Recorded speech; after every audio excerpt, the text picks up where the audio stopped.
I never expected to be caught in the middle of a family inheritance battle, especially not with my stepmom, Patricia. My grandfather, Harold Matthews, was always the rock in my life, especially after my mother passed away when I was 12. He taught me everything about business and life while building his real estate empire from nothing. When he left me his entire fortune of $3.9 million, Patricia showed her true colors immediately. She walked into that attorney's office like she already owned everything, but Grandpa had the last laugh with a surprise clause in his will that no one saw coming. Before I tell you how my grandfather's last words changed everything, drop a comment letting me know where you're watching from, and hit subscribe if you've ever had to deal with toxic family members. My earliest memories with Grandpa Harold are filled with laughter and learning. Every Saturday morning, he would pick me up in his old Cadillac, a car he kept perfectly maintained despite being able to afford any luxury vehicle he wanted. "Ernest," he'd say, as we drove to his office downtown, "wealth isn't about showing off, it's about building something that lasts." I soaked up every word. Those weekend trips became even more important after Mom died from cancer when I was 12. Dad was lost in grief, barely functioning, and Grandpa stepped in to make sure I stayed on track. We went from spending Saturdays together to me having dinner at his house 3 times a week. He helped me with homework, came to my baseball games, and taught me how to tie a tie properly for my first school dance. "Your mother would be proud of the young man you're becoming," he told me on my 16th birthday, his voice cracking slightly. That meant everything to me. Dad eventually pulled himself together, but our relationship had changed.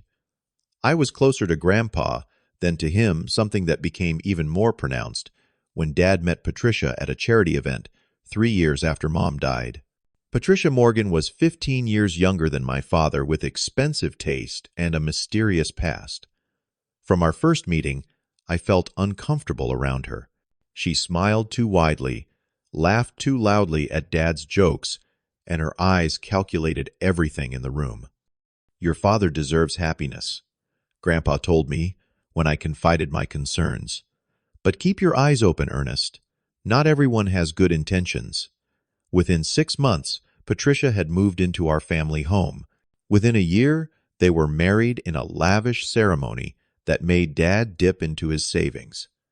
I was 18 by then, heading to college, so I tried to be happy for him despite my reservations. Grandpa saw through Patricia immediately. He remained polite at family gatherings, but never warmed to her. I noticed how he would watch her when she thought no one was looking, the way she checked the brand of everything in his home, how she casually asked about his properties. "Your grandfather must be very successful," she said to me once, while Dad was in the kitchen. "All these beautiful things. Has he told you much about his business plans?" I shrugged it off, but later Grandpa confirmed my suspicions. "She's been asking around about my assets," he said during one of our private dinners. "James mentioned she's interested in real estate suddenly." Dad had abandoned his own promising career as an architect to support Patricia's various business ventures that never seemed to materialize. Grandpa watched with disappointment as Dad became increasingly under her influence, declining family gatherings unless Patricia approved. My relationship with Dad deteriorated while my bond with Grandpa grew stronger. After college, I took a job at a marketing firm downtown, not in Grandpa's real estate business, because I wanted to prove myself independently. Grandpa respected that decision, though he often said there would always be a place for me if I changed my mind. "Family business should stay in the family," he would say, "with people you trust." 8 months before everything changed, Grandpa was diagnosed with stage 4 pancreatic cancer. The prognosis was bleak from the start. I visited him daily during his treatment, rearranging my work schedule to take him to appointments and make sure he was comfortable. Strangely, Patricia started showing up at the hospital too. She brought elaborate flower arrangements, designer pajamas Grandpa would never wear, and constantly took photos of herself caring for him that never made it to social media. "Your stepmother certainly has found time for me now," Grandpa remarked dryly one afternoon after she left. Though weakened by treatment, his mind remained sharp as ever. During those final months, our conversations turned more serious. He spoke of his legacy, his regrets, and his hopes for the family. "I've taken care of everything, Ernest," he assured me one evening, his hand gripping mine with surprising strength. "Just promise me you'll stand your ground when the time comes." I didn't fully understand what he meant then. I was more concerned with making his final days comfortable than worrying about what would happen after. That was my first mistake. 3 days before he passed, Patricia cornered me in the hospital hallway. "Your grandfather and I had a lovely talk about the future yesterday," she said, adjusting her designer watch. "He mentioned wanting to make sure everyone in the family is taken care of properly. Have you two discussed anything similar?" The question felt like a trap, so I kept my answer vague. Later I asked Grandpa about this supposed conversation. He shook his head weakly. "She came when I was on pain medication. I barely remember her being here. Don't worry, son. Everything is arranged." Those were among the last coherent words we shared. Grandpa slipped away peacefully in his sleep 3 days later, with me holding his hand. Patricia arrived 20 minutes after he was gone, immediately asking the nurse about arrangements, while Dad stood silently behind her eyes, red and vacant. 2 weeks after the funeral, I received a call from Mr. Thompson, Grandpa's attorney of 30 years. His voice was formal but kind, as he explained that the will reading would take place at Grandpa's home office the following Thursday. "Your grandfather left specific instructions about the setting," he explained. "He wanted everyone to gather in the place where he built his legacy." When I mentioned the call to Dad, Patricia immediately insisted on coming along. "James will need support during this difficult time," she said, placing a possessive hand on my father's arm. "Besides, there will be important family decisions to make." The morning of the will reading, Patricia called me directly, something she rarely did. "Ernest, sweetheart." Her voice dripped with artificial sweetness. "We should arrive together tomorrow. Show a united family front. I've been thinking about your grandfather's properties. Some of them might be perfect for you to live in while we sort out the estate."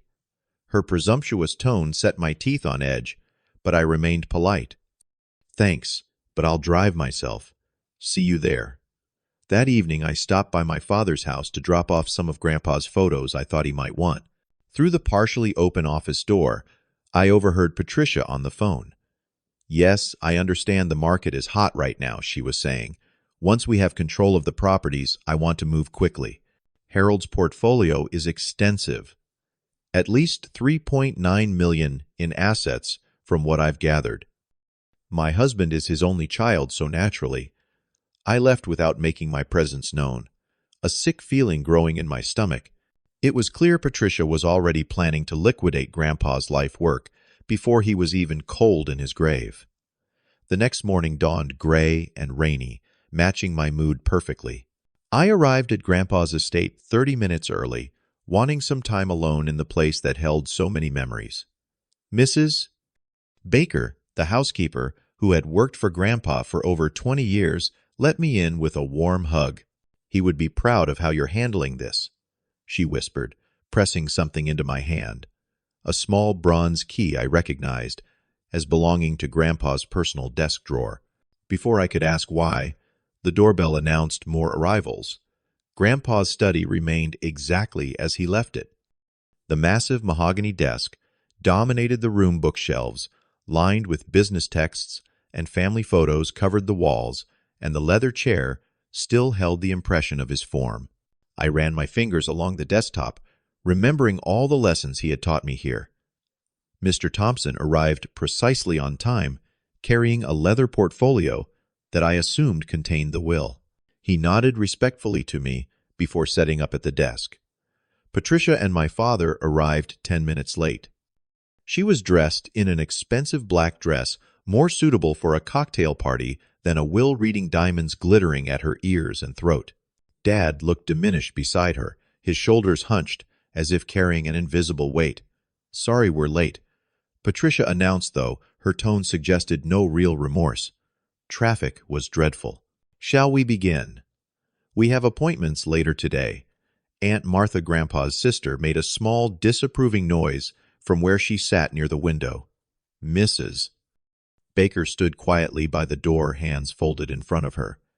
As Patricia positioned herself in the center of the room, practically pulling Dad along like an accessory, I took a seat in the corner. I had no expectations about the inheritance. What mattered were the memories and lessons Grandpa had given me.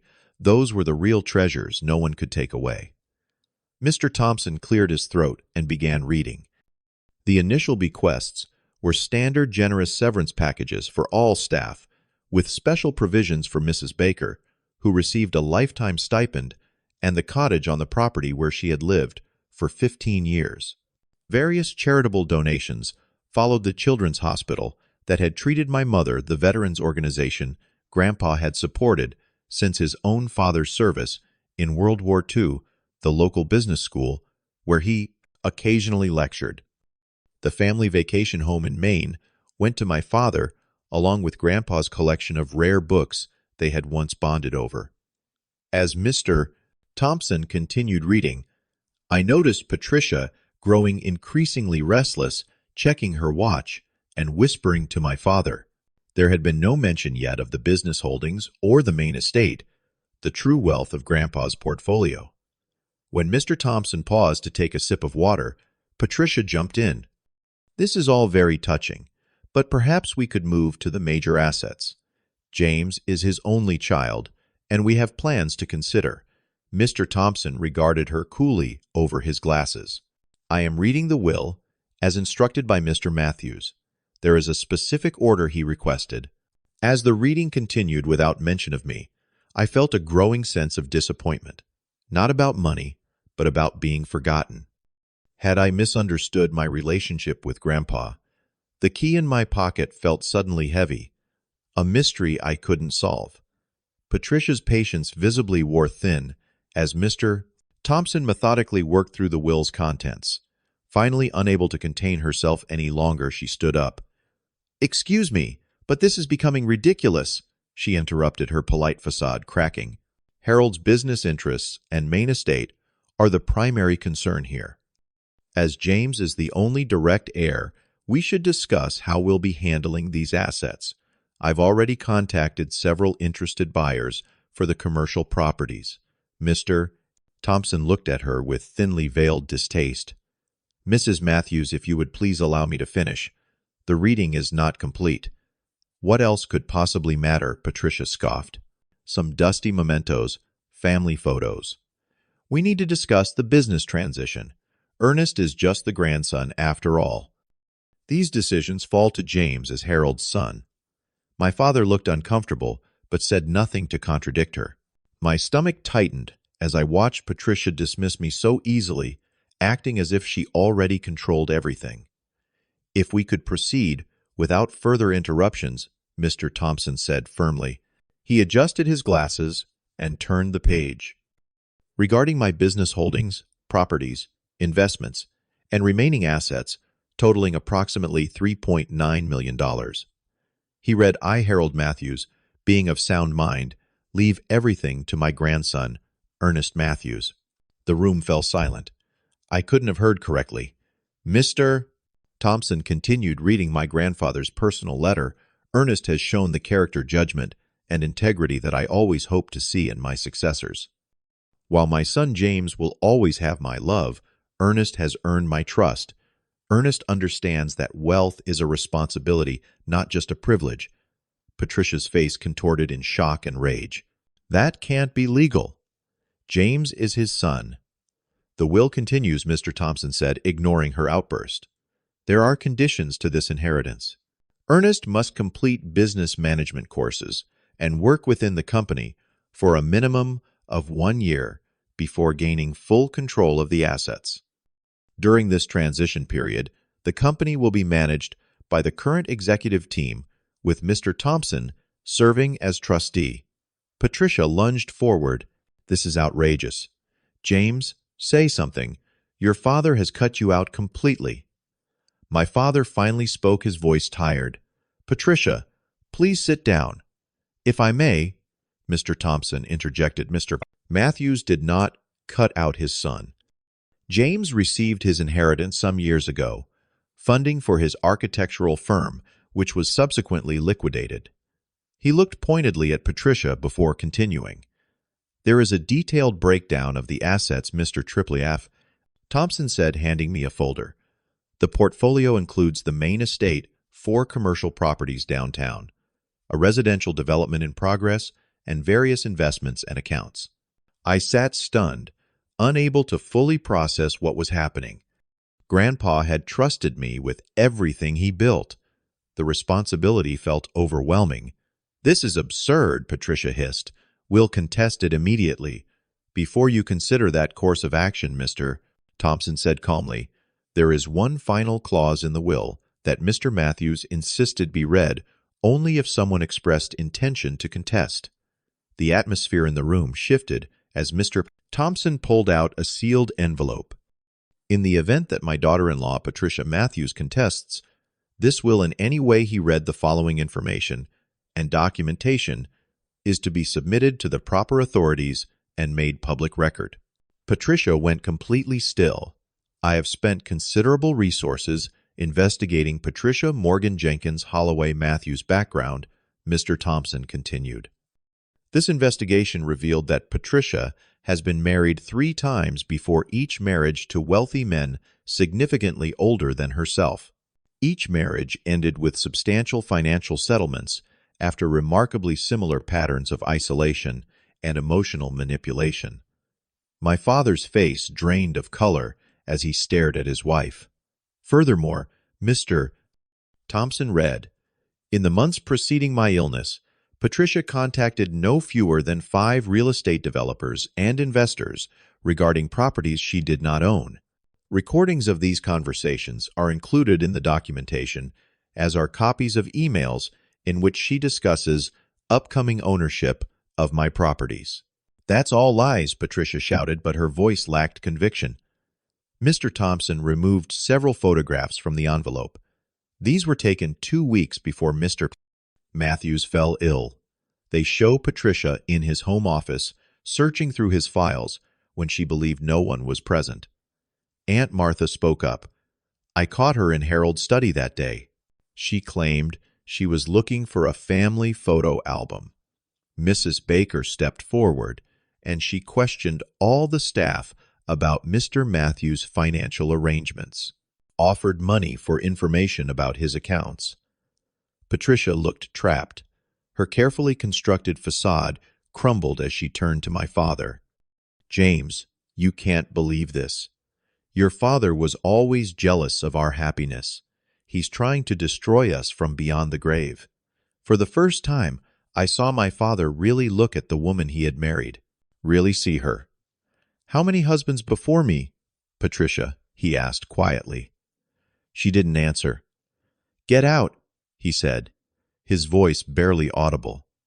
"James, you're not thinking clearly. We can fight this. Ernest doesn't deserve get out," my father roared, finding his voice at last. Patricia's expression transformed completely. The mask of loving wife and grieving daughter-in-law vanished, replaced by cold fury. "You're all going to regret this," she snarled, grabbing her purse. "This isn't over." She stormed out the front door, slamming with enough force to rattle the windows. The silence that followed was deafening.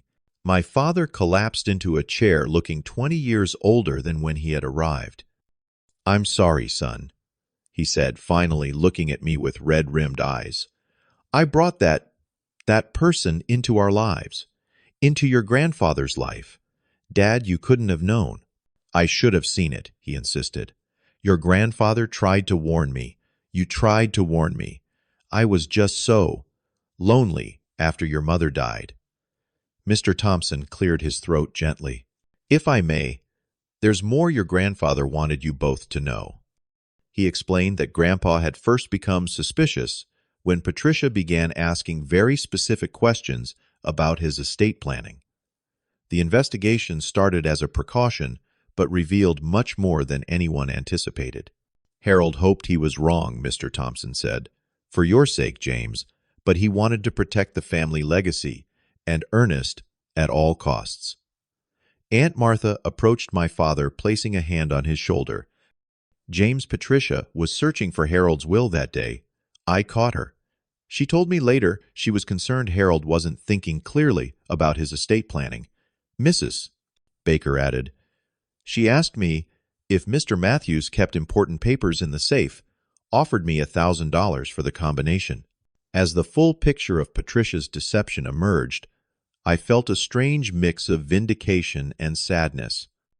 Grandpa had seen through her from the beginning and had put safeguards in place to protect not just his assets but our family. I pulled out the small bronze key Mrs. Baker had slipped me earlier. "What's this for?" I asked her. "The bottom right drawer of Mr. Matthews' desk," she replied. "He said you'd know when to open it." Inside the drawer was a leather journal and an envelope with my name written in Grandpa's distinctive handwriting. The note inside read simply, "For when you're ready to build on what I started, I believe in you, Ernest." That moment marked the beginning of our healing process and the end of Patricia's schemes. The weeks following the will reading were a blur of meetings with attorneys, business managers, and financial advisors. I took a leave of absence from my marketing job to focus on understanding Grandpa's business empire. It was more extensive than I had realized, with interests spanning commercial real estate development projects and various investments. True to his methodical nature, Grandpa had left detailed instructions and recommendations for every aspect of the business. His executive team welcomed me with respect, having been prepared for this transition. "Harold spoke of you often," his operations manager told me. "He was grooming you from a distance." While I navigated my new responsibilities, my father faced his own challenges. Patricia's true nature had been revealed in the most painful way possible. Within days of the will reading, Dad had changed the locks on their house and filed for divorce. "She's contesting the prenuptial agreement," he told me over coffee one morning, looking exhausted but more like himself than he had in years. Claims she signed under duress. "What does your lawyer say?" That Harold's evidence changes everything. The pattern of behavior, the recordings of her planning to sell his properties, it destroys her credibility. Dad moved into one of Grandpa's smaller properties temporarily. We began having dinner together once a week. Awkward at first, but gradually more comfortable as we rebuilt our relationship without Patricia's toxic influence. One evening, I showed him Grandpa's journal. He kept notes on everything I explained. Business decisions, family events, lessons he wanted to pass down. Dad ran his fingers over the worn leather cover. He was always the wise one. I should have listened to him about Patricia. "He never gave up on you, Dad, even when he was disappointed in your choices." 3 weeks into my crash course on real estate management, I made my first major decision, establishing a scholarship fund in Grandpa's name for underprivileged students interested in ethical business practices. It felt right to honor him this way, using his wealth to create opportunities. I also offered my father a position overseeing the architectural aspects of our development projects, leveraging his original passion and training. His eyes lit up at the suggestion.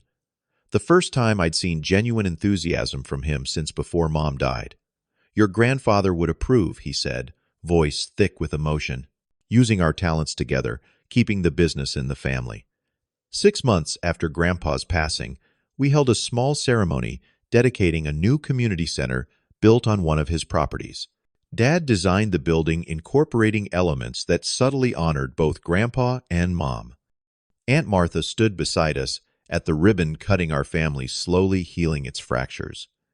Patricia's divorce proceedings revealed even more of her calculated nature. Records showed she had been researching Grandpa's assets even before she met my father at that charity event.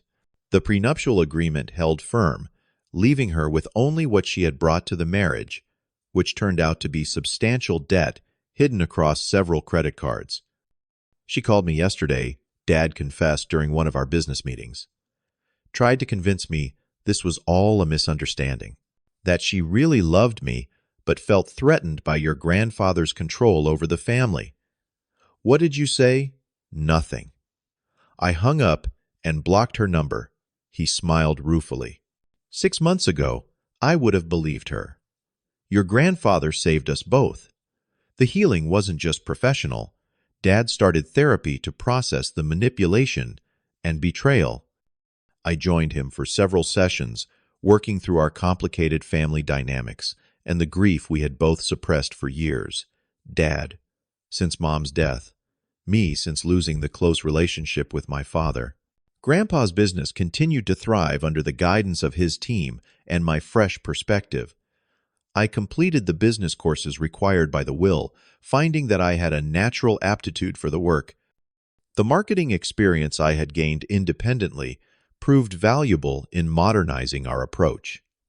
When I finally moved into Grandpa's office, I added my own touches while preserving the elements that reminded me of him. His collection of vintage fountain pens remained on the desk now used to sign my own contracts and agreements. His photo with my grandmother watched over the room from the wall behind me. What Patricia never understood, what she could never understand, was that Grandpa's true legacy wasn't the money or properties. It was the values he instilled: integrity, perseverance, and putting family above profit. The $3.9 million was substantial, but the wisdom he left behind was priceless. On the anniversary of Grandpa's passing, Dad and I visited his grave together.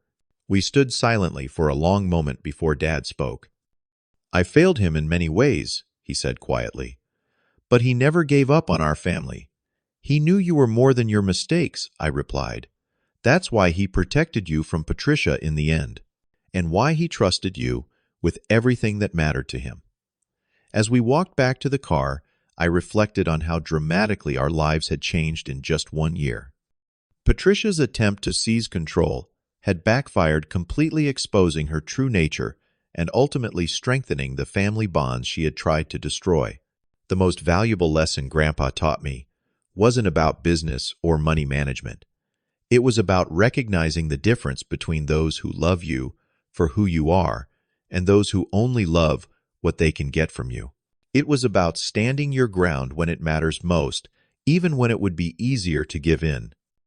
I sometimes wonder if Patricia learned anything from her failure, or if she simply moved on to target another wealthy, vulnerable person. Either way, she underestimated the power of a grandfather's love and foresight. She never understood that real family legacy isn't measured in dollars and cents, but in the values that survive long after we're gone. Have you ever had someone try to come between you and your family, or experienced how money can reveal people's true characters? Leave a comment below sharing your story. If this tale of justice and family protection resonated with you, please hit the like button and subscribe to hear more real-life experiences. Thank you for listening.